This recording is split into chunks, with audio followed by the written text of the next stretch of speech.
Miongoni mwa maamuzi magumu ambayo tumeyafanya na madhubuti na kwa ujasiri mkubwa ni kuvunja mikataba takriban 17 ya wakandarasi ambao kimsingi hawakuwa na uwezo na wala hawakuwa wanaendana na kasi ya utekelezaji wa miradi na kasi ya serikali, na hatimaye miradi hiyo iweze kuhudumia wananchi. Mheshimiwa Waziri, kupitia hatua hizo ambazo sisi jiji la Dar es Salaam kwa ujasiri na kwa uangalifu mkubwa na bila kuingiza serikali kwenye gharama ya kulipa fidia tumeweza kukwamua miradi yote 17. Mheshimiwa Waziri, miradi hiyo ilikuwa imekwama, wakandarasi walikuwa hawana uwezo, ilisuasua na baadhi ya miradi ilikuwa imesimama. Na hivi leo ninasimama mbele yako kutamka rasmi kwamba miradi hiyo yote tumeikwamua na miradi hiyo inatekelezwa kwa ama force account au kwa wakandarasi ambao kimsingi wako site. Baadhi ya miradi hiyo, Mheshimiwa Waziri, mradi wa kwanza ambao tumeukwamua ni mradi wa kituo cha afya Mzinga. Ni mradi ambao ulipaswa kukamilika mwaka 2018, lakini hadi leo ulikuwa bado haujakamilika.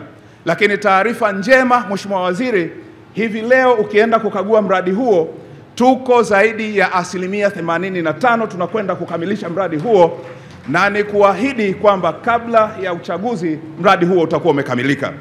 Mradi mwingine, Mheshimiwa Waziri, ambao tumefanya maamuzi magumu ya kuondokana na mkandarasi ni mradi wa ujenzi wa shule ya sekondari Bonyokwa kwa mfumo wa ghorofa, madarasa 20 na vyoo au matundu ya vyoo 45.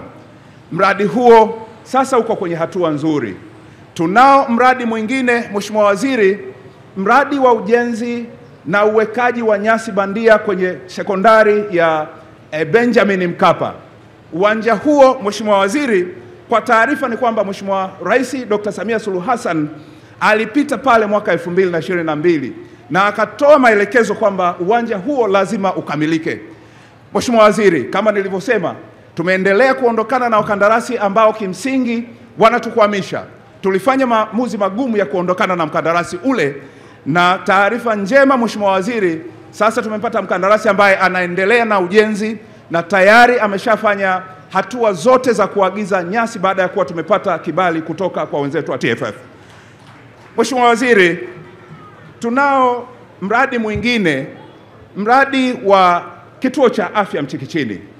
Ni mradi wa muda mrefu ambao wananchi kimsingi wameendelea kuusubiri kwa hamu ili waweze kupata huduma.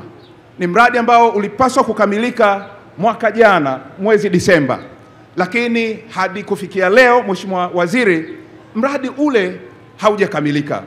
Hali kadhalika tumefanya maamuzi magumu ya kuondokana na mkandarasi aliyekuwepo hapo. Taarifa njema ni kwamba kuna mkandarasi ambaye tayari tumeshamuengage au tumeshamuingiza, tunaamini na tumempa deadline ifikapo mwezi Septemba mradi huo uwe umeshakamilika. Mheshimiwa Waziri, tunayo miradi mingi ya mfano ambayo tumeikwamua katika miradi 17 ambayo nimeisema. Na Mheshimiwa Waziri, tukushukuru.